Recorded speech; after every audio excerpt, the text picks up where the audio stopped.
देवाय यजमानश्रसीदत ॐ भद्रं कर्णेभिः शृणुयाम देवाः भद्रं पश्येमाक्षभिर्यजत्राः स्थिरैरङ्गैः सुष्ठुवाग्वं स्वस्तनूभिर्यशेमहि देवहितं यदायुः Gratitude to the goddess of wisdom. A heartfelt thanks to our distinguished dignitaries for leading this auspicious ceremony. Sir, आइए एक photograph This is a symbolic moment that signifies the dispelling of darkness and igniting of thought and enlightenment. As the lamplight continues to radiate throughout the day, let it remind us of our collective commitment to knowledge, harmony, and truth. And 8 overseas centers.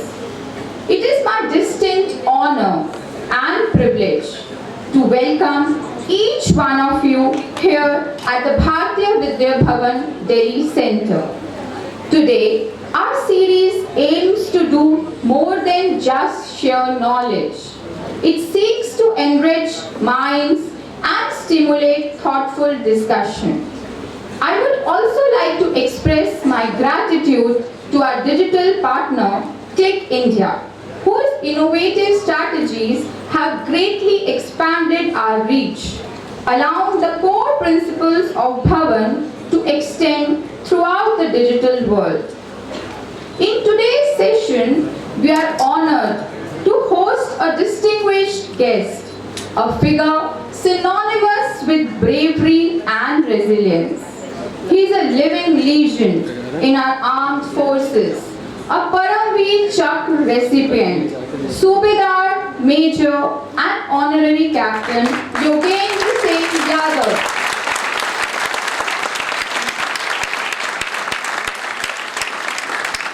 On a challenging night in the summer of 1999, during the conflict in Kargil, a young 19-year-old soldier undertook a mission that became legendary.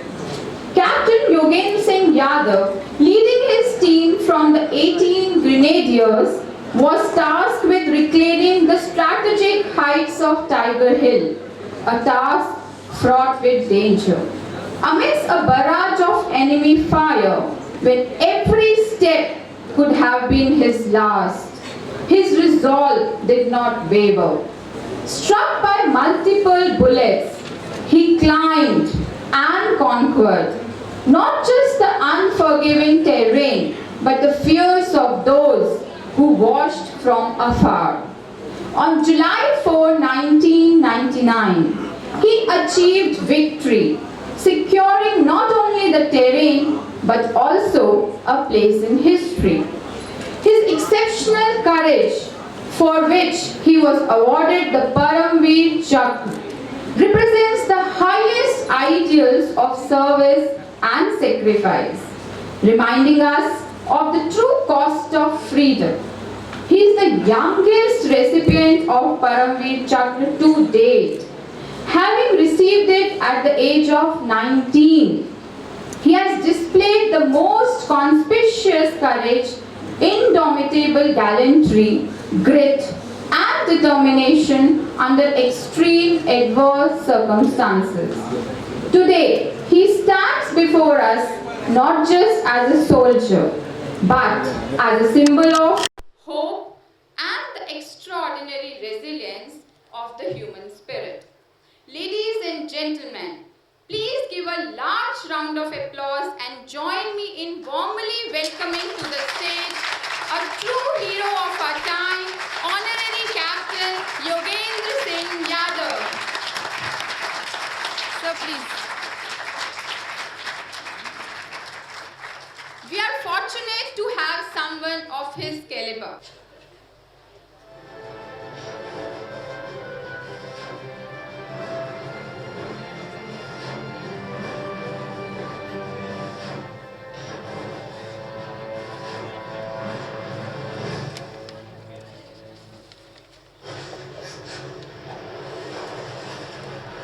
Perhaps only Parambir Chakra से उसे अलग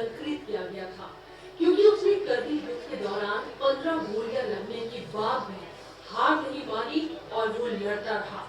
हम बात कर रहे हैं योगेंद्र सिंह यादव की, जिन्होंने साक्षात मौत को चुनौती दी थी और उसे पछाड़ा था। 27 दिसंबर 1996 में इन्हें भारतीय सेना की 18 ग्रेनेडियर बटालियन में रिक्रूट किया गया था। 1999 में करगिल युद्ध के दौरान इनकी टुकड़ी को टाइगर हिल से पाकिस्तानी घुसपैठियों को मार भगाने की जिम्मेदारी मिली थी। टाइगर हिल में घुसपैठियों की 4 चौकियां थी। मुठभेड़ शुरू हुई और पहली चौकी पर कब्जा करने के बाद 7 सदस्यीय कमांडो वाला दल आगे बढ़ा। दुश्मन की ओर से भीषण गोलीबारी में पहले 2 और फिर 4 शहीद हो गए। अंत में सिर्फ ग्रेनेडियर योगेंद्र सिंह यादव बचे, जिनके बाएं हाथ की हड्डी गोली लगने से टूट चुकी थी और उनके हाथ में काम करना बंद कर दिया था। राइफल को ऐसे पकड़ने की कोशिश करी, लेकिन ये हाथ तो हिला ही नहीं, क्योंकि इस हाथ की हड्डी निकल के पूरी बाहर होगी। एक हाथ से राइफल को उठाया, वहां से फिर एकदम से उनके ऊपर फायर खोला। 3-4 बंदे और उनके मारे गए। फिर इसी हाथ से पलटा खाया, दूसरे पत्थर से, तीसरे पत्थर से। जब 3-4 जगह से फायरिंग किया तो उनको लगा कि अब हम नीचे से रिइंफोर्समेंट आ गई। फिर उनके हौसले क्रस्त हो गए, वो पैर उकड़ गए और वहां से उनको बाहर। और इस तरह तीसरी चौकी पर भी भारत का कब्जा हो गया और टाइगर हिल पर तिरंगा फहरा। पर इस पूरी कवायद में इन्हें काफी गोलियां लगी थी, खून काफी बह चुका था। इनका जीवित बचना इनके जीवट और मजबूत इच्छा शक्ति को दर्शाता है। योगेंद्र यादव को इस अदम्य साहस के लिए परमवीर चक्र से सम्मानित किया गया। देश को ऐसे वीर पर अभिमान है।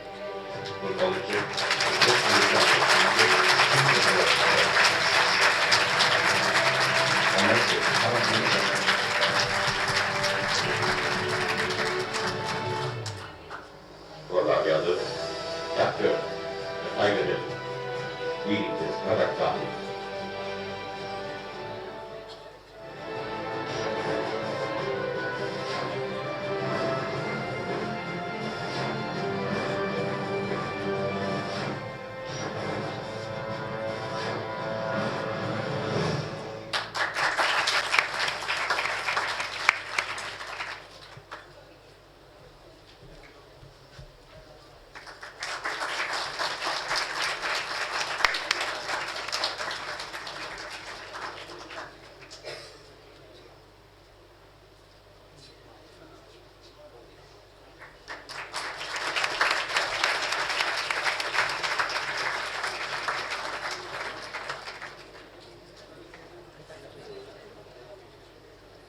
कहना है मैडम, कुछ कहना है कि सीधे बुला रही हैं आप? नहीं, पहले कुछ कहना है।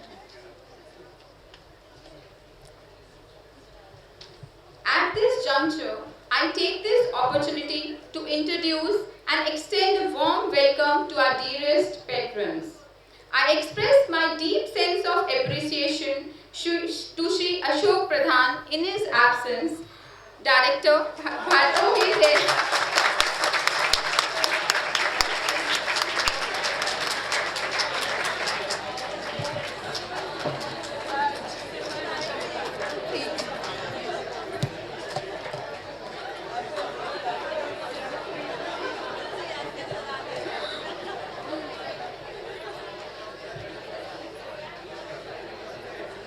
Indian knowledge tradition, Bharatiya Vidyasar have been prepared. We welcome you, sir. Now I request Dr. Gitika Datta, Dean Academics, Bharatiya Vidya Bhavan, Delhi Kendra, to kindly felicitate Shri Ashok Pradhan.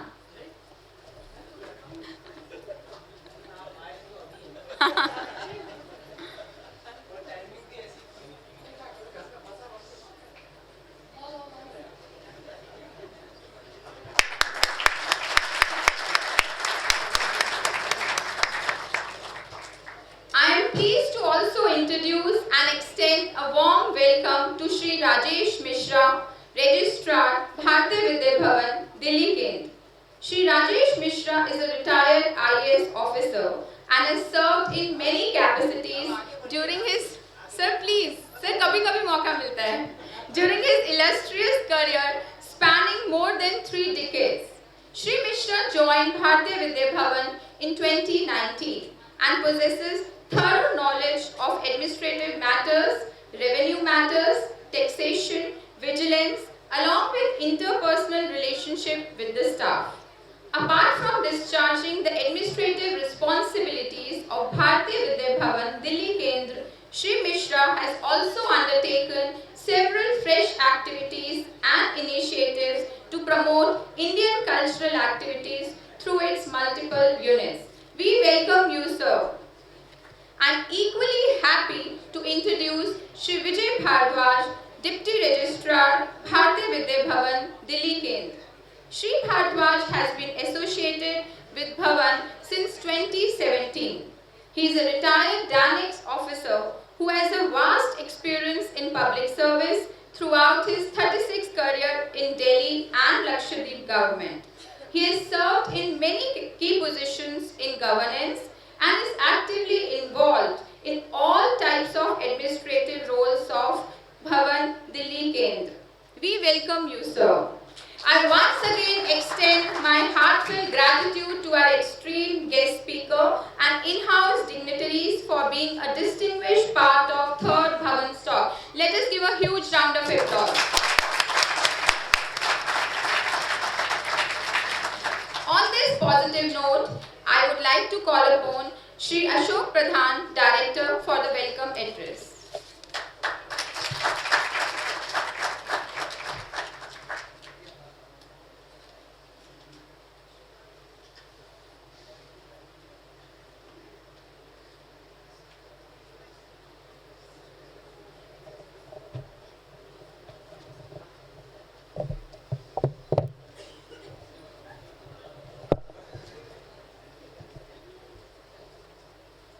On behalf of the Bharatiya Vidya Bhavan and myself, it's a great pleasure, great honor to welcome Paramveer Yugen Singh Ji Yadav this morning. We are extremely grateful to him for his taking out time to come to Bharatiya Vidya Bhavan. And I'm sure whatever he says, all our youth students will know what sort of a sacrifice, what sort of work he did to send away Pakistan aggression in India in 1999. That would be, I would be very happy for him to say. I don't want to say all that, though it's a different story. In 1999, when this problem was to start, I was in Jammu and Kashmir. I was in Srinagar, and there was some problem when I had to speak to the people, and then it came on the, in the radios, it came out. As a news, it came out, whatever he said, what is going to be done. I was grateful to God that such an opportunity was given to him. But I don't want to say much more time. He is such a wonderful person, who, when his left hand was completely gone, yet he fought and reached the top part in that particular place and took over from Pakistani soldiers, was responsible for sending them back, and then he was personally responsible for getting victory to India.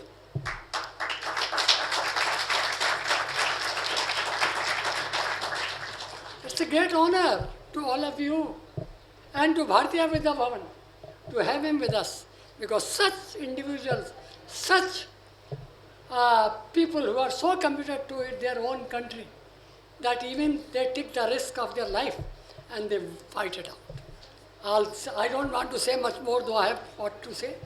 I again welcome Paramveer Shri Yadavji, and I don't want to take time. Let him speak to you what all he did. And it was such a great thing. Even the Prime Minister that time, he was so happy for this particular person that particular Prime Minister of Pakistan, who was he is a man from Delhi. He was a original man from Delhi who became there. he was in the Pakistan army and he became the, I don't remember, Prime Minister or President. Correct. जोर से बोलो. Correct. हाँ. If that was such a person who tried to create a sort of a system in which India could be sent, should be put down. But the action which was taken by the government of India and what Shri Yadavji did here is a great man. I request him to tell you all that. Thank you very much.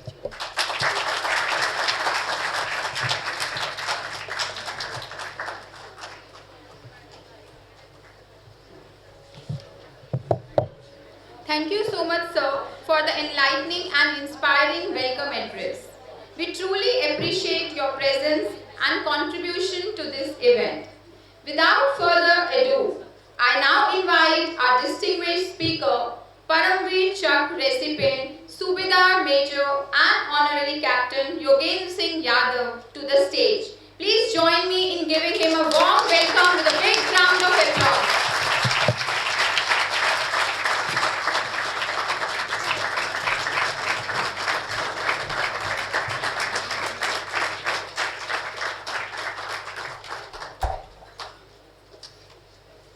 बैठ जाइए। जय हिंद। ये भारत माँ के बेटे और बेटियों की आवाज़ नहीं है, क्योंकि भारत माँ ने बेटे और बेटियां पैदा नहीं किए, सिंघनी और शेर पैदा किए। तो सिंघनी और शेरों की आवाज़ 100-100 किलोमीटर दूर तक जाती है और 100 किलोमीटर दूर खड़ा हुआ दुश्मन भी थर्राता है। तो जोर से एक बार जय हिंद। शर्मा ने जय हिंद बोलते हैं। क्या हो गया बेटा? कुछ ऐसा लगा कि आज जब आपको कॉलेज से स्कूल से भेजा जा रहा था कि कुछ नया होगा, या ऐसा था कि आज फिर वही वापस प्रोफेसर के लेक्चर सुनने पड़ेंगे? कुछ नया होगा? नहीं होगा? वाह, आज कुछ नया होगा और डेफिनेटली नया होगा। आज जब यहाँ से आप जाएंगे तो आज का जो जीवन आपको मिला है वो शायद सार्थक होगा, इतना मैं आपको विश्वास दिलाता हूँ। यहाँ बैठे हुए वरिष्ठ रिटायर्ड IAS ऑफिसर्स, टीचर्स, महिलाएं, भाई और बहनों और भारत की युवा शक्ति, मैं आप सबको प्रणाम करता हूं, वंदन करता हूं, नमन करता हूं। और मुझे ये मौका दिया है विद्या मंदिर ने या इस विद्या भवन ने कि विद्या भवन टॉक्स में ऐसी टॉक हो कि जो आज हमने भी पढ़ी थी, हमने सुना था और आज हमें देने का सौभाग्य मिला। हम बहुत सौभाग्यशाली हैं, बहुत सौभाग्यशाली हैं कि 84 लाख योनियों के बाद एक मनुष्य का शरीर अगर मिला, इस भारत माँ के गर्भ से मिला। क्योंकि ये गर्भ, ये धरती, ये कोई कंकर और मिट्टी वाली जमीन नहीं है। पूरी दुनिया के भूखंड का ये भाग ऐसा है जिसको माँ के नाम से पुकारते हैं।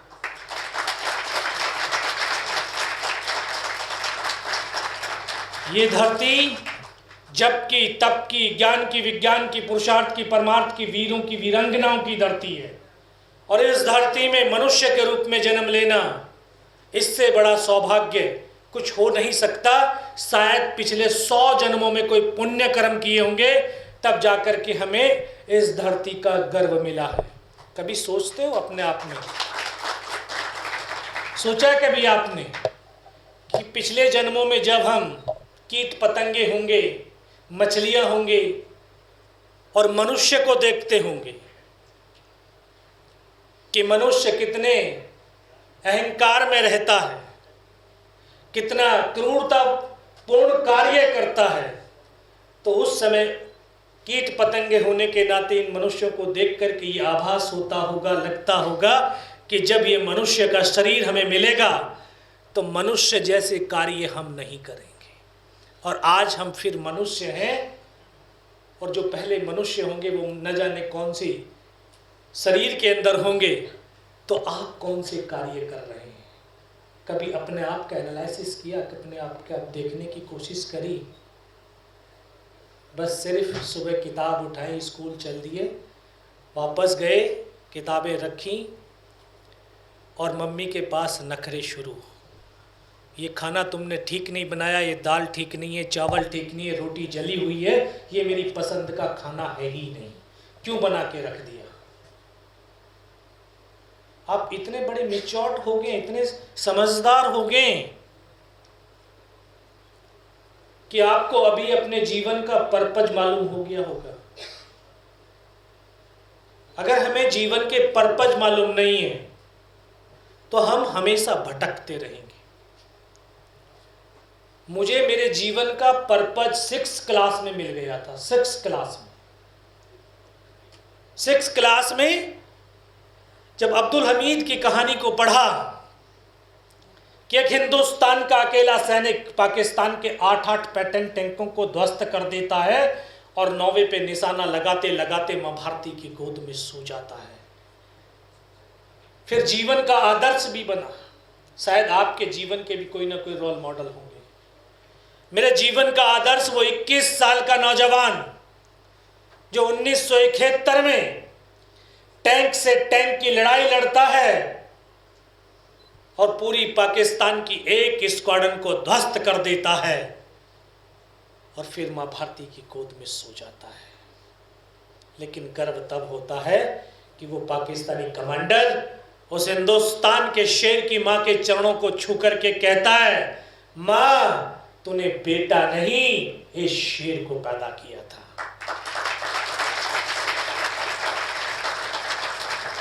जानते हैं नाम? कौन? नाम जानते हैं उसका? नहीं जानते हो। शायद विराट कोहली ने कितने रन बनाए हैं और उन्होंने कितने रन लिए हैं ये आप जानते होंगे। किस फिल्म स्टार ने कितनी फिल्में बनाई हैं और कितनी हिट हुई हैं ये आप जानते होंगे। लेकिन हम उस वीर का योद्धा का नाम नहीं जानते। 2nd लेफ्टिनेंट अरुण खेत्रपाल, और इस दिल्ली की धरा से जुड़ा हुआ उसका ही यहीं पर घर है।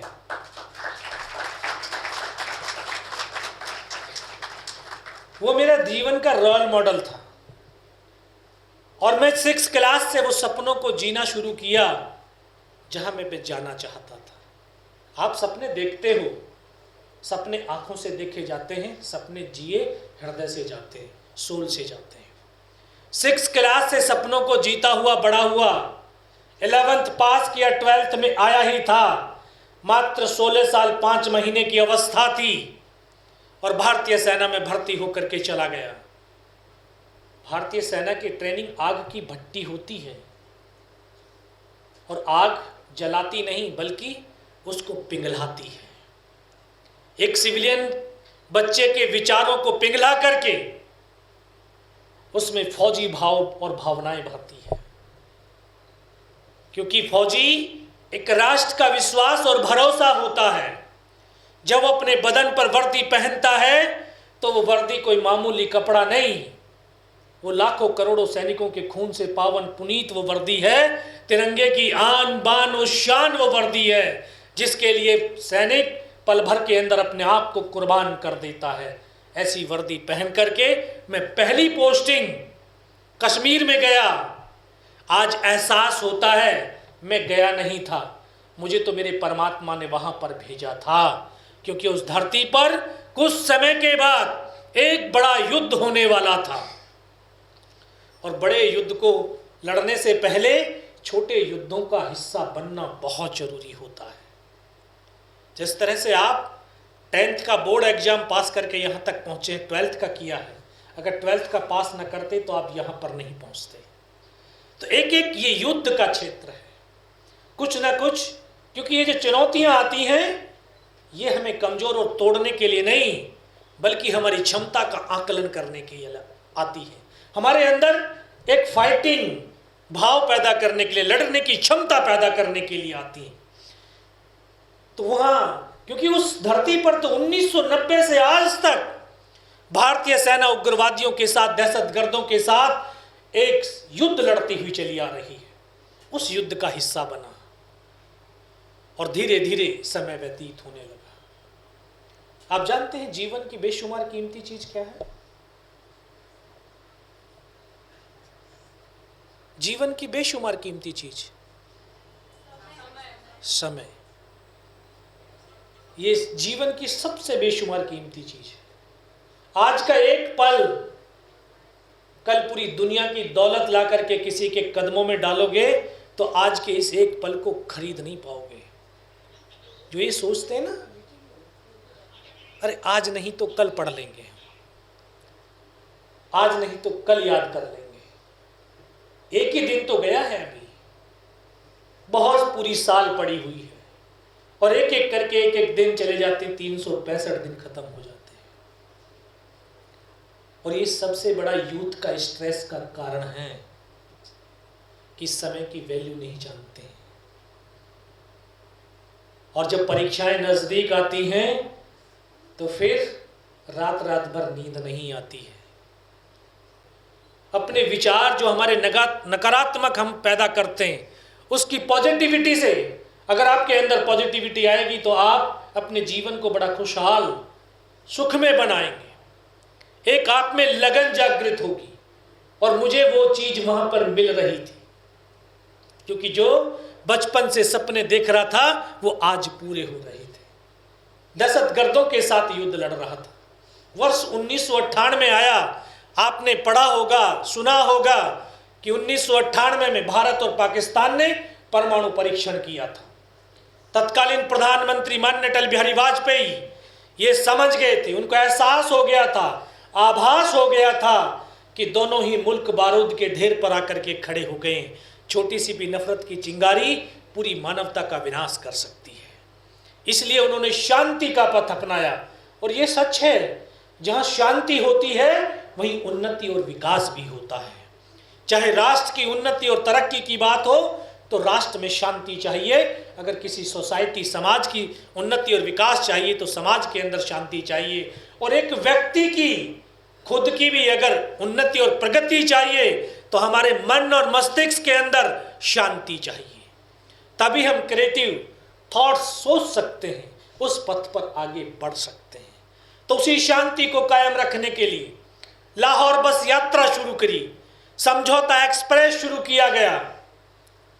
लेकिन पाकिस्तान का जनरल परवेज मुशर्रफ वो नहीं चाहता था कि दोनों मुल्कों की आवाम के बीच शांति हो, सौहार्दपूर्ण वातावरण बने, दोनों मुल्क तरक्की की राह पर आगे बढ़ें।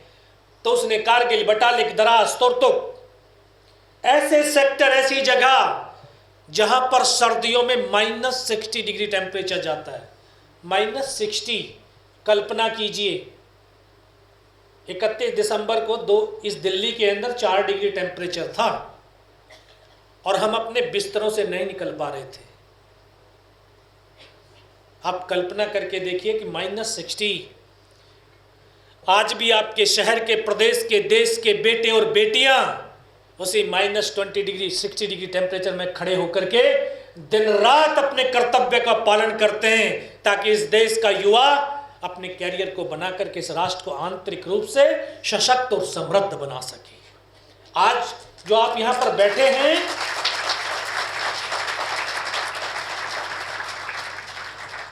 आप यहां पर बैठ करके अपने एजुकेशनल इंस्टीट्यूशन के अंदर आराम से पढ़ाई कर रहे हैं, घर में आराम से चैन की नींद सो रहे हैं, तो आपके लिए कोई जग रहा है, दिन रात जग रहा है।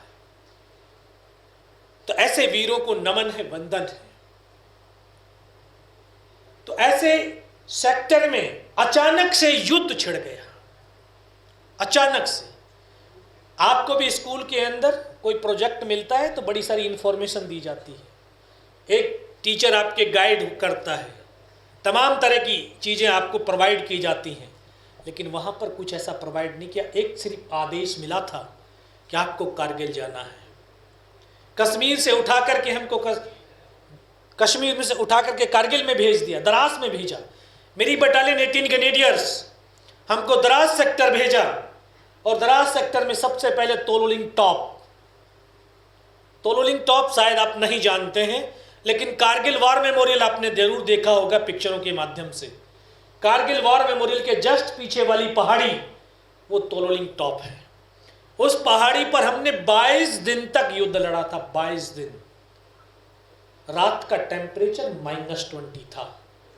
जितनी देर अभी आपसे बात कर रहा हूं, इतनी देर में तो अगर बैरिक से बाहर खड़े हो जाए तो चेहरे की स्किन फट जाती थी, खून टपकना शुरू हो जाता था। उस 22 दिन के दौरान हमने अपने 2 ऑफिसर, 2 जूनियर कमीशन ऑफिसर और 21 जवानों की शहादत हुई। तब जाकर के 12 जून 1999 को हिंदुस्तान की सेना ने पहली सफलता के रूप में वो तोलोलिंग टॉप पुनः प्राप्त किया था।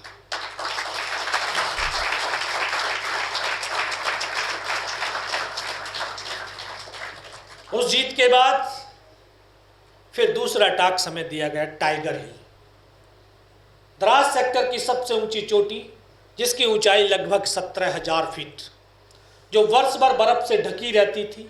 हाइट ज़्यादा होने के कारण ऑक्सीजन की कमी बहुत ज़्यादा थी। तो उस पहाड़ी को पुनः प्राप्त करने के लिए एक विशेष टीम का पुनर्गठन किया गया, जिसको सिविल भाषा के अंदर कमांडो टीम कहते हैं और फौजी भाषा में उसको घातक प्लेटून कहते हैं। उसके बहुत सारे जवान शहीद हो गए थे। कुछ नए जवानों की आपूर्ति के लिए नए जवानों का चयन शुरू हुआ। तो मैं नौजवानों साथियों आपको कहना चाहता हूं, बताना भी चाहता हूं कि व्यक्ति की पहचान किसी ओहदे या रैंक से नहीं होती है। व्यक्ति की पहचान उसके कर्म, उसके कार्य से होती है।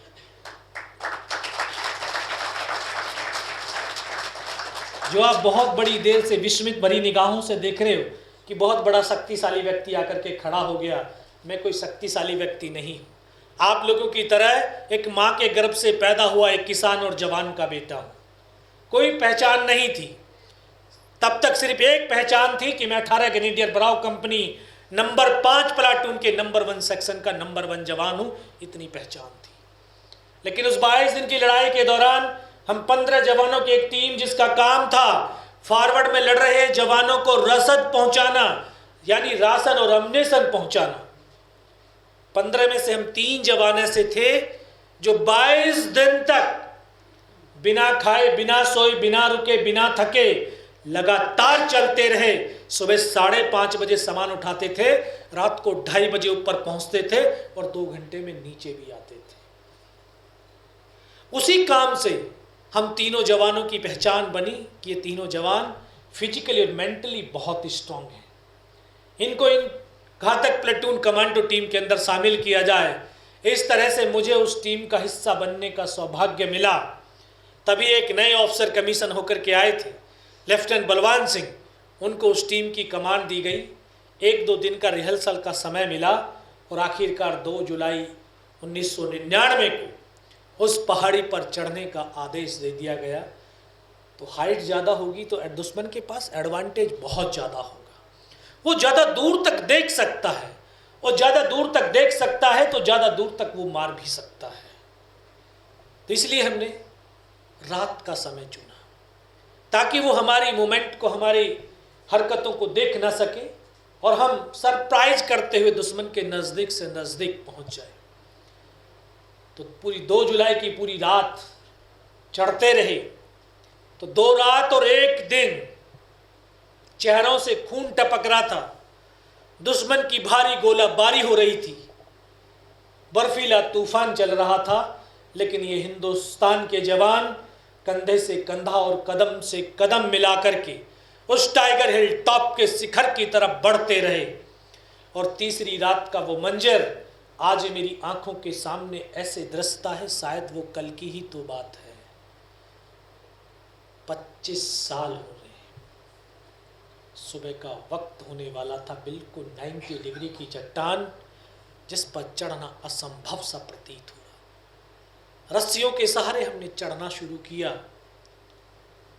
पत्थर तो गिरेंगे, पत्थरों की आवाज़, हमारी आवाज़, ऐसे दोनों तरफ दुश्मन के बंकर थे। दोनों तरफ से उन्होंने फायर खोल दिया और हमारी टुकड़ी का रास्ता कट ऑफ हो गया। केवल और केवल हम 7 जवान ऊपर चढ़ पाए। ऊपर चढ़े तो इस स्टेज के बराबर प्लेन स्पेस, सामने दुश्मन के 2 बंकर। जब ऊपर चढ़े तो हमने 7 जवानों ने अंधाधुंध फायरिंग किया और उसमें बैठे हुए तमाम पाकिस्तानी सैनिकों को पल भर के अंदर मौत के घाट उतार दिया।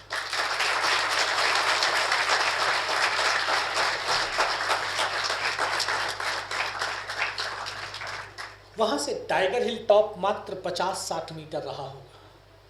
टॉप पर तो उनकी एक कंपनी का डिप्लॉयमेंट, एक कंपनी की स्ट्रेंथ जानते हैं 150, 150 और हम केवल 7।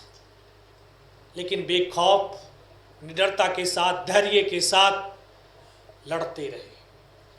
और लड़ते लड़ते ऐसा पल, ऐसी घड़ी, ऐसे क्षण भी आए कि एक कदम आगे रखते हैं तो हेड शूट है और एक कदम पीछे रखते हैं तब भी हेड शूट है।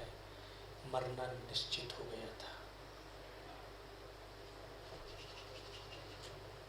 लेकिन मैं नमन करता हूं इस देश की माओं को, जो अपने बेटे और बेटियों को संस्कार स्वरूप कहती हैं कि सीने का दूध पिलाया है, सीने पर गोली खाना, कभी पीठ पर गोली मत खाना।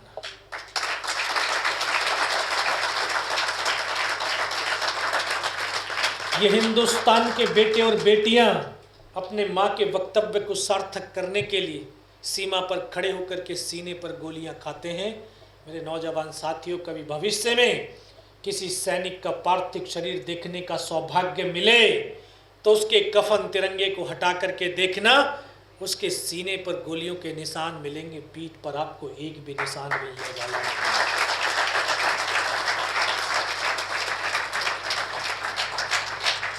और इतने तो बड़े, इतने तो समझदार हो गए थे कि इस धरती पर अमर तो कोई नहीं है, मृत्यु तो सबकी है। मरना है तो कायर और बुज़दिल की तरह नहीं, डरपोक की तरह नहीं। अगर मरना भी है तो सिंघनी और शेर की तरह लड़ करके और मार करके मरना है। इस सोच के साथ ऐसे 3 तरफ से घिरे हुए थे और तीनों तरफ से गोलियों की बौछारें चल रही थी और लड़ते लड़ते 5 घंटे हो गए थे। 5 घंटे, जो आज तक आपने सिर्फ फिल्मों में देखा होगा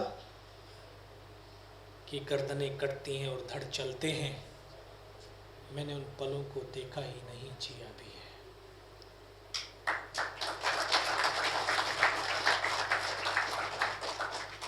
मुझे वो पल याद है। इधर बेटा कुछ जो है ज़्यादा कॉन्फ्रेंस हो रही है, कुछ प्रधानमंत्री जी की तरफ से मैसेज आया क्या? हाँ बेटा, कुछ विशेष कभी एजुकेशन मिनिस्टर ने कुछ भेज दिया हो?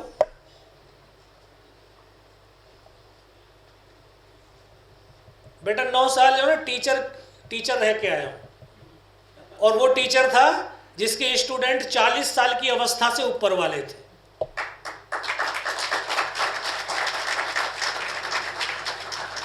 तो आपकी जो है ना बैठने का जो ढंग है और गर्दन हिलने का ढंग है, पता चल जाता है कि आप किस लोग की तरफ जा रहे हैं ना। तो मैसेज अगर कोई ज़्यादा विशेष खास हो प्रधानमंत्री जी का तो आमंत्रण करता हूं मैं आपको, आकर के यहाँ पे थोड़ा सा बता दो, सबको पता चल जाएगा। नहीं, मैं उन लोगों की बात बता रहा हूं जिनकी बदौलत आप बैठ करके यहाँ पे सुन रहे हो।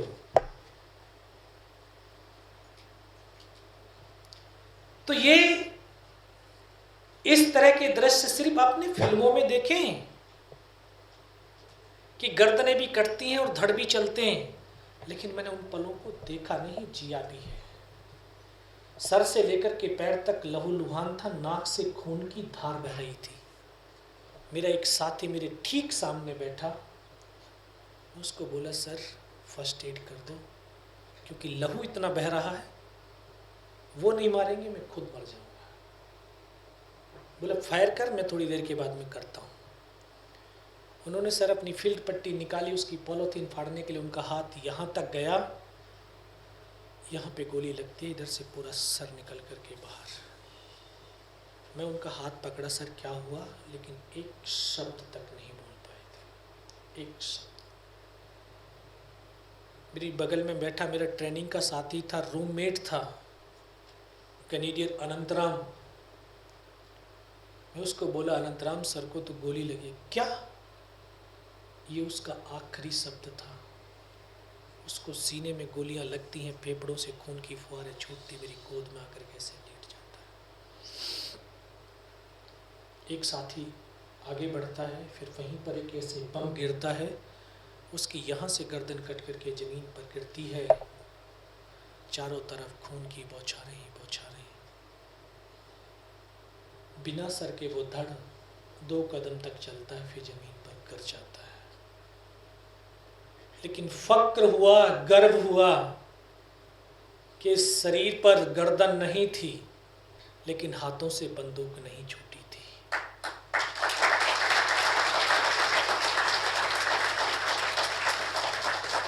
एक और साथी आगे बढ़ा, एक और बम वहां पर गिरता है, उसके दोनों हाथ दोनों पैर कट करके जमीन पर गिर जाते हैं। एक एक करके एक एक साथी मां भारती की गोद में सोता हुआ चला गया। मैं भी उनकी तरफ से मर चुका था। उनका एक बहुत छोटी सी हाइट का जो कमांडर था, कैप्टन, उसने बोला इनको रीचेक तो करो, इनमें से कोई जिंदा तो नहीं है। पाकिस्तान के जवान हमारे जवानों की बॉडियों के अंदर जब गोलियां मारने लगी तो बॉडियां ऐसे उछलती थी ऊपर की तरफ। जब उसने सामने वाले को मारा, उसकी बॉडी उछली, बगल वाले को मारा। मैं भी इस तरह से पड़ा था।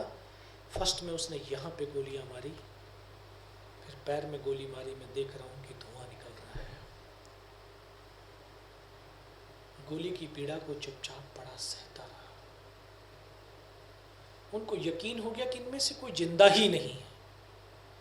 फिर उन्होंने अमानवीय क्रूरताओं का तांडव शुरू किया। हमारे जवानों की बॉडियों में बूट की ठोकरें, पत्थर और गालियां देने लगे। ये तांडव बहुत देर तक चलता रहा। ये भी देखता रहा और सहता रहा। काफी देर के बाद फिर उनके कमांडर ने बोला इनके हथियार उठा लो और नीचे जो हिंदुस्तान का दूसरा पोस्ट है उसके ऊपर भी हमला कर डालो। हमले वाली आवाज जब मैंने सुनी तो मुझे लगा आज तो मेरी पूरी टीम खत्म हो जाएगी। तब ऊपर वाले से एक ही प्रार्थना करी कि मुझे सिर्फ इतना जिंदा रख कि मैं अपने साथियों तक सूचना पहुंचा सकूं। और ये सत्य है, अगर हम निस्वार्थ भाव, सच्ची श्रद्धा, सच्चे समर्पण के साथ उस ईश्वर अल्लाह वाहिगुरु को याद करते हैं तो वो शक्ति तो साक्षात हमारे सामने खड़ी हो जाती है। और आज इसका प्रमाण भी आपको देने वाला हूँ। वो आए, दोबारा से गोलियां मारने लगे तो वो जब नज़दीक आया तब एक मन के अंदर विश्वास किया कि योगेंद्र अगर इसने सर और सीने में गोली नहीं मारी, चाहे मेरा हाथ पैर दोनों ही काट करके क्यों ना ले जाएं, मैं उफ तक नहीं करूंगा और मैं जिंदा भी रहूंगा। अगर आप अपने आप से कमिटमेंट करते हैं, दृढ़ संकल्प करते हैं, दृढ़ प्रतिज्ञा अपने आप से कर लेते हैं।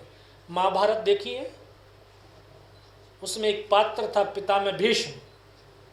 उसने जीवन में प्रतिज्ञा ही तो करी थी और उसी प्रतिज्ञाओं से उसने अपनी तमाम इंद्रियों सहित अपनी मृत्यु को अपनी मुट्ठी में बांध लिया था। अर्जुन ने अपने बाणों से रोम रोम को भेद दिया था, लेकिन उनके प्राणों को नहीं हर पाया था। ये दृढ़ संकल्प और अपने आप से कमिटमेंट करने की पावर है कि आप अपने आप से कमिटमेंट कर लेंगे, जो आप चाहते हैं वो आपको प्राप्त हो जाएगा। तो उस विश्वास की बदौलत आज मैं आपके सामने भी खड़ा हूं। वो आया, दोबारा से गोलियां मारने लगा। उसने फिर भी बाजू में पैर में गोली मारी। मैं इन आंखों से देख रहा था कि 2 कदम चलने के बाद वो रुक गया। फिर लगा मुझे भी कि अब शायद इसको पता चल गया कि मैं जिंदा हूं।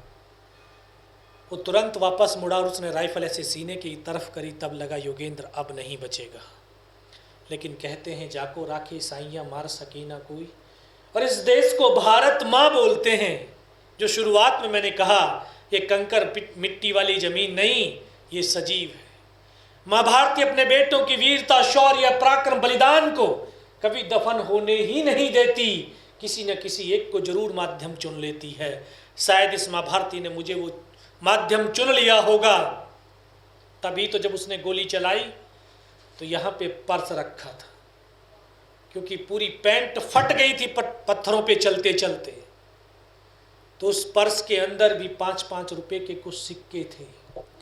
शायद माँ भारती ने उन सिक्कों को इकट्ठा कर दिया होगा, और जब गोली चली तो जाकर के सिक्कों से ही टकराई और रिकोचिट हो गई। उस गोली के धक्के से, फोर्स से, पावर से मुझे भी आभास हुआ मैं तो मर गया हूं।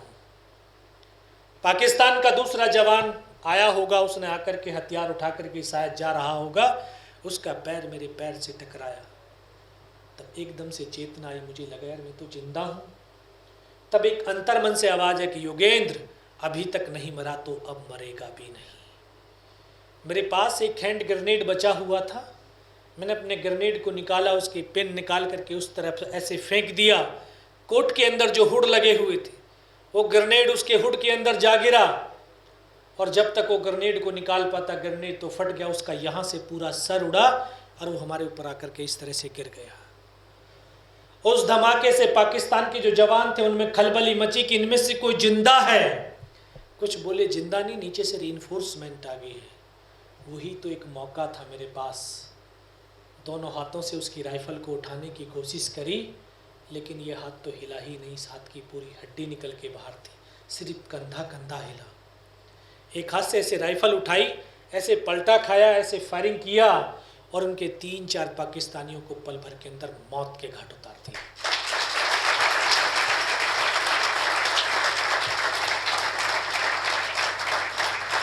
फिर लुढ़क करके कभी इधर से फायर, कभी इधर से फायर, 4-5 जगह से फायरिंग किया। फिर उनको आभास हो गया, एहसास हो गया कि यहाँ पर अकेला नहीं है, नीचे से रीइंफोर्समेंट आ गई है। वो भाग खड़े हुए, बेबस और लाचार था क्योंकि चल नहीं सकता था। इस पैर की पूरी मसल्स निकल के बाहर थी, तो इस हाथ की पूरी हड्डी निकल के बाहर थी। खिसकता, रेंगता, फायर करता हुआ 4-5 मीटर तक आगे गया, और 4-5 मीटर जाने के बाद देखता हूँ सामने तो उनका लंगर चल रहा है, उनके लिविंग टेंट लगे हुए हैं, उनके वेपन के डिप्लॉयमेंट है, और वो सब कुछ छोड़ करके भागते हुए चले जा रहे हैं। वहाँ पर बहुत देर तक पड़ा रहा। फिर मन मस्तिष्क के अंदर फिर वो थॉट क्रिएट हुए, पागलपन छाया, योगेंद्र तुझे तो नीचे जाना है, अपने साथियों को बचाना है। फिर धीरे धीरे खिसकता, रेंगता रेंगता अपने उन साथियों तक आया जहाँ पर वो शहीद हो रखे थे। फिर लगा कि यार देख, इनमें से कोई मेरी तरह जिंदा होगा। आकर के एक एक को देखने लगा तो किसी का ये सर निकला हुआ बाहर था, किसी के पूरे फेफड़े निकले हुए बाहर थे। एक एक को गोद में रख करके रोता रहा। ऐसे डेड बॉडियों का पूरा ढेर लगा हुआ था। ये 19 साल का लड़का, 19 साल से शायद आपकी उम्र ऊपर होगी या उसी के लगभग होंगे बहुत सारे लोग। ये 19 साल का लड़का उन डेड बॉडियों के बीच में पड़ा हुआ था, जिसकी सिर्फ 2 साल की सर्विस थी। उसको ये पता नहीं कि हिंदुस्तान किधर है, पाकिस्तान किधर है। जिधर तक नज़र उठती थी उधर पहाड़ और बर्फ़ के सिवा कुछ नज़र नहीं आता था। एक एक को गोद में रख करके रोता रहा। बहुत देर रोया सर। कभी जीवन में रोए हैं। ये रोना नहीं कि मुझे ये नहीं हो पाएगा मुझसे, ये भी एक थेरेपी है। रोना भी एक थेरेपी है। जब हम रोते हैं तो अपने आप से कनेक्ट होते हैं। हम क्या हैं? हम बॉडी नहीं है, शरीर नहीं है, हम सोल हैं। और जब हम अपने आप से कनेक्ट होते हैं तो बहुत हल्कापन फील करते हैं, क्योंकि हम परमात्मा से कनेक्ट हो चुके होते हैं। क्योंकि आत्मा तो उसी परमात्मा का अंश है। रोते रोते शायद मैं अपने आप से कनेक्ट हुआ तो अपने परमात्मा से कनेक्ट हुआ, और जब परमात्मा से कनेक्ट हुआ तो शायद मैं बंसी वाले से कनेक्ट हो गया, और तुरंत आवाज़ आई, योगेंद्र बेटे इस नाले से नीचे की तरफ चला जा। लेकिन जो हमारा मन है ना, ये हमें भ्रमित करता है, एक जगह बैठने नहीं देता, तो विश्वास नहीं करने देता। इस मन ने भ्रमित कर दिया कि दुश्मनों की चाल होगी, और पूरी एनर्जी को उठा करके इस पीड़ा पर लेकर के आ गया और दर्द का एहसास कराने लगा। असहनीय पीड़ा का एहसास हुआ। इस हाथ को ऐसे बांधने की कोशिश करने लगा, बंध नहीं पा रहा था। फिर लगा एक कट गया, तो मन में आया कट गया तो तोड़ करके फेंक। ऐसे पकड़ करके हाथ में झटका मारा, तोड़ने की कोशिश करी, टूटा नहीं। फिर इसको उठाया, पीछे कमर पे फेंका, बेल्ट में फंसा लिया। लेकिन मेरे दोस्तों, अगर एक बार आप कनेक्ट हो गए भगवान से, ईश्वर से, अल्लाह से, वो आपको डिस्कनेक्ट नहीं होने देगा। आप कितना ही इग्नोर करना, शायद उसने भी आभास हो गया होगा कि इग्नोर कर रहा है। दोबारा से आवाज आई, योगेंद्र बेटा इस नाले से नीचे की तरफ जा। 500 मीटर उस टाइगर हिल टॉप पर लुढ़कता हुआ नीचे आया, और नीचे आने के बाद अपने साथियों को सूचना दी कि सर ऊपर की तमाम इस तरह की घटना हुई है और ऊपर तमाम हमारे साथी शहीद हो गए। इस पोस्ट के ऊपर अभी हमला होने वाला है। दिन के 1:30-2 बज रहा था। पीछे कमांडिंग ऑफिसर के पास भेजने का बंदोबस्त किया तो जवान मुझे कंधे पे डाल करके पीछे की तरफ लाने लगे। शाम हो गई थी, इतना लहू बह गया था कि दिखाई देना बिल्कुल बंद हो गया था। तो उन्होंने जब उनके पास पहुंचा तो बोला, बेटा मेरे को पहचानता मैं कौन हूँ? मैं कहा साहब आवाज़ सुनाई दे रही है, दिखाई कुछ नहीं दे रहा। बोला मैं तेरा commanding officer colonel Kushal Chand Thakur. मैं जय हिंद साहब, बहुत तेज सर्दी लग रही है। तो उन्होंने अपने लिविंग टेंट के अंदर लिटाया, 3-4 स्टॉप जलवाए, थोड़ी सी गर्मी महसूस हुई, जबान अटने लगी थी अभी बारूद की वजह से। मैं कहा साहब थोड़ा सा पानी पिला दो। बोला पानी नहीं मिलेगा। शायद डॉक्टर ने सुन लिया होगा। दौड़ करके वो डॉक्टर आया, उसने थोड़ी सी ग्लूकोज पिलाई, थोड़ी सी एनर्जी महसूस हुई। तब बोले कुछ बता सकता बेटा? मैं कहा हाँ सब बता सकता हूँ।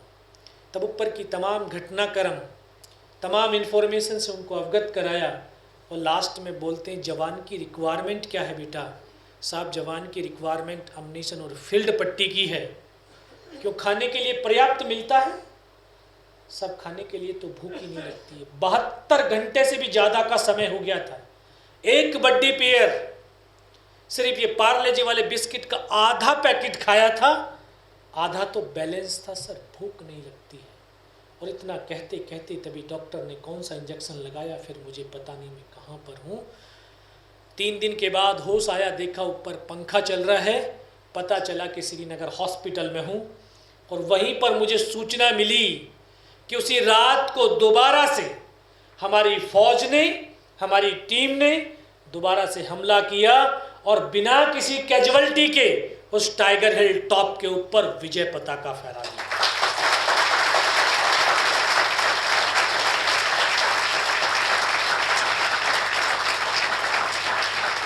उस टाइगर हिल की जीत के बाद कारगिल युद्ध का यू टर्न हुआ, सीजफायर हुआ, और आज 26 जुलाई को हम कारगिल विजय दिवस मनाते हैं। और ये हम सब के लिए बड़ा स्वर्णिम समय है कि आज अभी 26 जुलाई को कारगिल 25 साल पूर्ण हो रहे, रजत जयंती समारोह मना रहा है पूरा देश।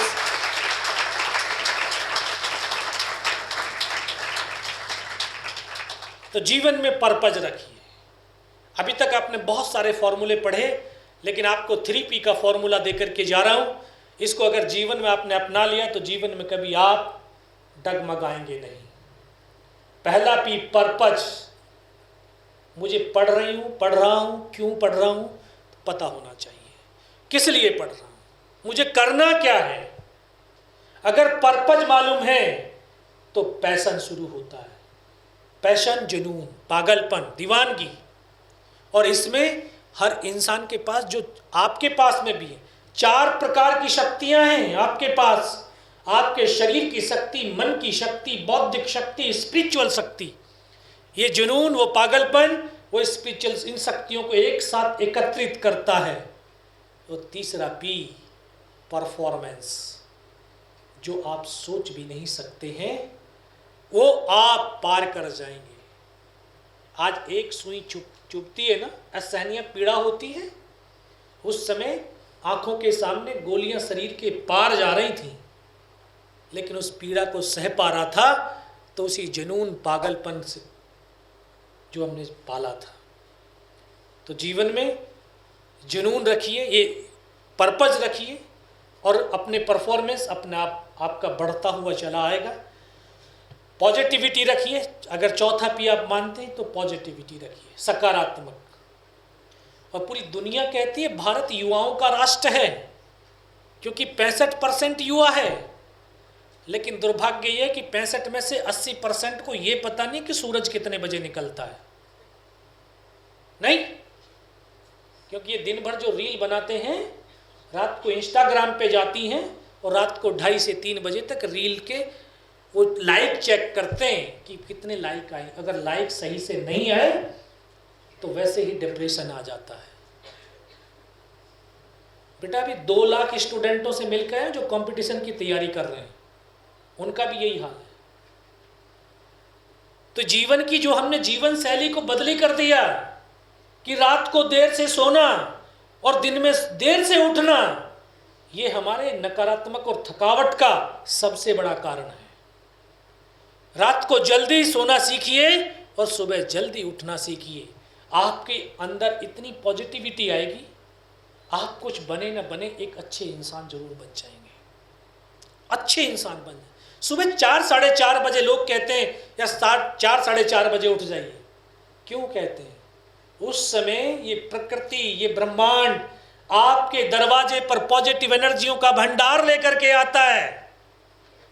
आप तो जानते होंगे एनर्जी क्या है, एनर्जी के बारे में तो जानते होंगे कि जिस तरह की एनर्जी हमारे शरीर से टकराती है, हमारे थॉट वैसे ही बनते हैं।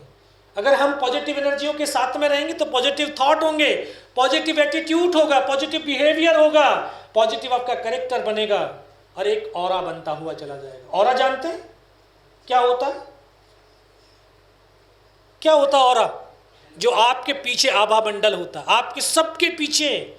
आपके घरों में भगवान की तस्वीर कोई होगी ना, तो उसके पीछे जो चक्र टाइप में दिखता है सिर, वो होता आभा मंडल, और आप सबका भी है। और इसका प्रभाव पता है कितने दूर तक होता है? 100-100 किलोमीटर दूर तक होता है। और वो 100 किलोमीटर दूर वही प्राप्त कर सकता है जो हमेशा पॉजिटिविटी होगा, जिसमें सकारात्मक ऊर्जाओं का एक बड़ा खजाना होगा। आप देख लीजिए 30 दिन करके सुबह 4 साढ़े 4 बजे उठ करके और थोड़ा सा योग प्राणायाम कीजिए, उसके बाद अपने जीवन की शुरुआत कीजिए। 1 महीने में आपके विचार, आपकी लाइफ चेंज होने लगेगी। आप जानते हैं हम कितनी बार सांस लेते हैं 1 मिनट में?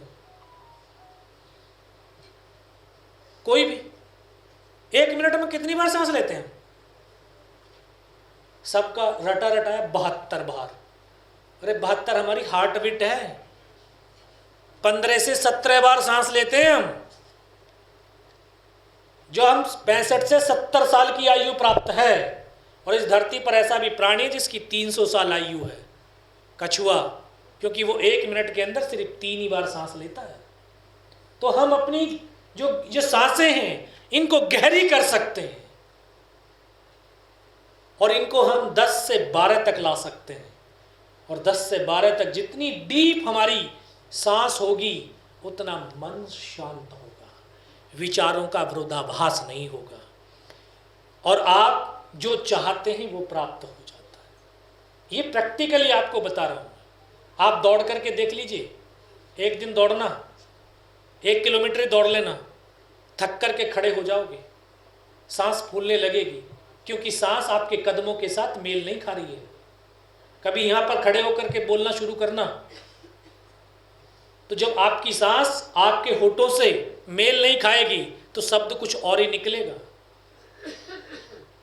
ये हमारी हर चीज के लिए, प्रैक्टिकल चीज के लिए, जितनी आप गहरी सांस लेंगे उतना ही आपका मन कूल होगा, कंट्रोल होगा, और मन और मस्तिष्क कंट्रोल है तो अपना जीवन कंट्रोल है।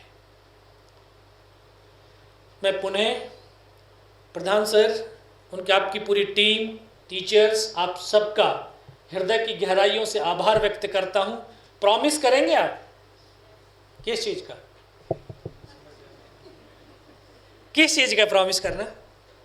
अपनी लाइफ स्टाइल को चेंज करने का, कि रात को हमने 10:30-11 बजे सो जाना है, सुबह 4:30-5 बजे उठ जाना है। ये प्रॉमिस कर रहे हैं आप? नहीं, नहीं है, भरोसा नहीं है।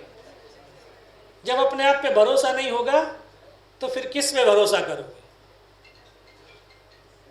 प्रॉमिस कर रहे हैं आप? जोर से बोलो। फौजी से कर रहे हो, याद रखना। फौजी राष्ट्र से भरोसा करता है और राष्ट्र को जो विश्वास दिलाता है, मैं रहूं या ना रहूं, मेरा राष्ट्र जरूर रहेगा। तो ये आपने जरूर इसको जरूर अपनाइए, और 90 दिन आपने कंटिन्यू कर लिया तो लाइफ में कभी आप इसको छोड़ भी नहीं पाओगे, ये मेरी गारंटी है। 90 दिन तो ये जीवन, ये सांसों के तराने, हिंद का नवगान गाएगा हमारा शौर्य ध्वज लेकर। किसका? भारत के युवाओं का।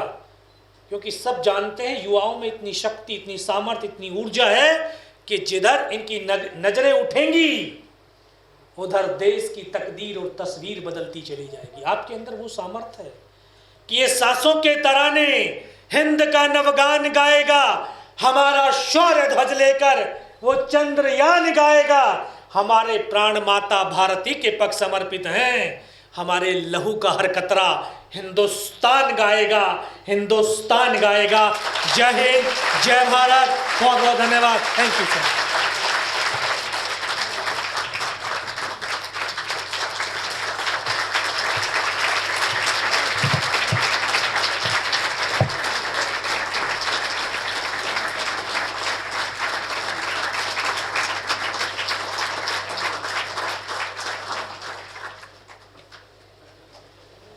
सर, तहे दिल से कुछ पंक्तियां आपको समर्पित करना चाहूंगी। कड़ी ठंड, गर्मी और बरसात में अपना धैर्य नहीं खोते हैं। हथेली पर रखकर जान हमारी हिफाजत का जिम्मा उठाते हैं।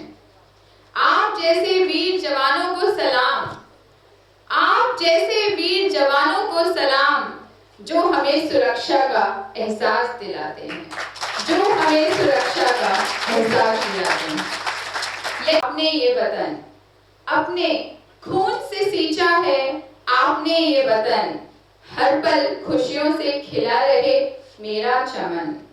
सांसों से प्यारा है हमें अपना वतन, सांसों से प्यारा है हमें अपना वतन। फौजियों की मेहनत से हर पल खिला रहता है ये गगन। हर फौजी की कुर्बानी की गाथा, हर फौजी की कुर्बानी की गाथा गाता है मेरा चमन। रहे सलामत, रहे सलामत मेरे देश का हर फौजी, यही प्रार्थना करता है मेरा मन, यही प्रार्थना करता है मेरा मन। As we move towards the end of this captivating third Bhavan's talk, I would like to invite Shri Rajesh Mishra, Registrar, Bharatiya Vidya Bhavan, to deliver vote of thanks. Please, sir, आइए।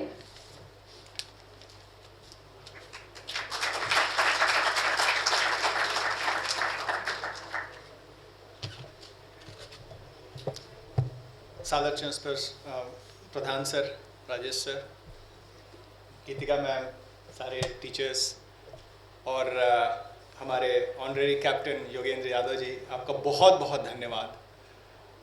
परमवीर चक्र ऐसे कितने, आप लोगों को पता है कितने लोगों को मिला Param Vir Chakra? I just wanted to share, अगर जब पैदा हो रहे थे तो थोड़ा सा कोऑर्डिनेट अगर चेंज होता हो, सीरिया में पैदा हुए होते, फिर या फिर अभी के टाइम के हिसाब से गाजा पट्टी में अगर आप पैदा हुए होते, क्या रहता है टॉप ऑफ द माइंड? कितने लाइक्स आ रहे हैं? जैसा कि योगेंद्र जी ने बहुत अच्छे से हाईलाइट किया, सुबह 2:30 बजे चिंता किस चीज की रहती? लाइक्स की या सर्वाइवल की? So it is our sheer luck कि ऐसे वीर योद्धा इस माँ भारती ने दिए हैं, जिनके चलते हम आराम से इन सारी चीज़ों की चिंता कर पा रहे हैं, right. And that is the whole effort of Bhavan stocks. इसके पहले आपने शंटी साहब को सुना, जिन्हें पद्मश्री किस चीज़ के लिए मिला, पता है आप लोगों को? भूल गए?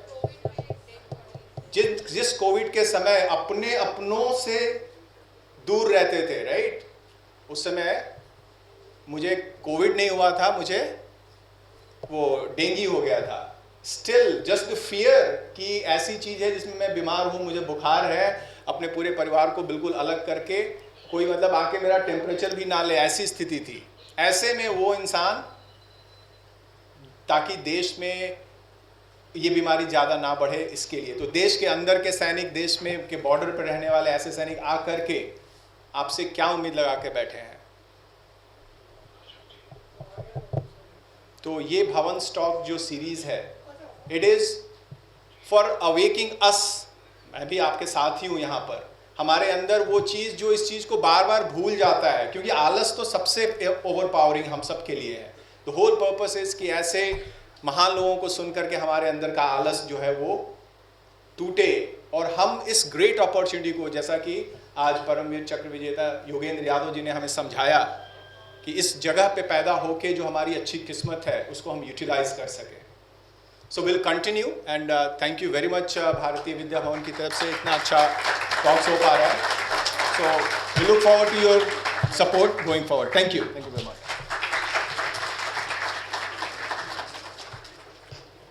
Thank you, sir. And I now invite Shri Rajesh Mishra, Registrar, Bharatiya Vidya Bhavan, to deliver vote of thanks.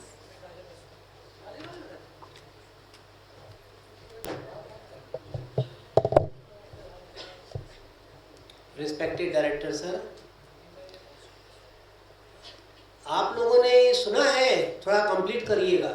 उन्होंने बहुत बड़ा इशारा किया आपके लिए। जो रहीम उत्तम प्रकृति, इसके आगे किसी को याद है? हाँ हाँ, कौन?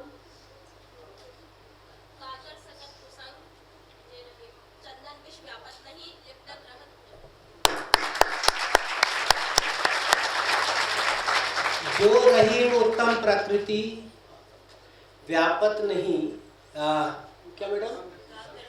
का करी सकत कुसंग, चंदन विष व्यापत नहीं, लिपटे रहे भुजंग। चंदन के पेड़ों पे ना सांप लिपट जाते हैं, इतनी खुशबू आती है। तो आज जो है हमारे यहाँ तो चंदन का वृक्ष आया हुआ है। बहुत बहुत धन्यवाद योगेंद्र यादव जी। बहुत बात हो चुकी है, मेरे को मालूम है, कोई दिक्कत नहीं है। बस मैं केवल एक लता मंगेशकर का गाना था, उसमें उसने जो वो भाव है, वो कवि प्रदीप के हैं शायद, मेरा ख्याल है, जो पोइट्री है, वो मैं आपके साथ शेयर करना चाहता हूँ और समर्पित है योगेंद्र यादव जी को। वही हमारा धन्यवाद ज्ञापन है। ठीक खून से लथपथ काया, थी खून से लथपथ काया, फिर भी बंदूक उठा के 10-10 को एक ने मारा, 10-10 को एक ने मारा, फिर गिर गए होश गंवा के। जब अंत समय आया तो कह गए कि अब मरते हैं। खुश रहना देश के प्यारों, खुश रहना देश के प्यारों, अब हम तो सफ़र करते हैं। क्या लोग थे वो दीवाने, क्या लोग थे वो अभिमानी, जो शहीद हुए हैं उनकी ज़रा याद करो कुर्बानी। तुम भूल न जाओ उनको, इसलिए कही ये कहानी, जो शहीद हुए हैं उनकी ज़रा याद करो कुर्बानी। बहुत बहुत धन्यवाद।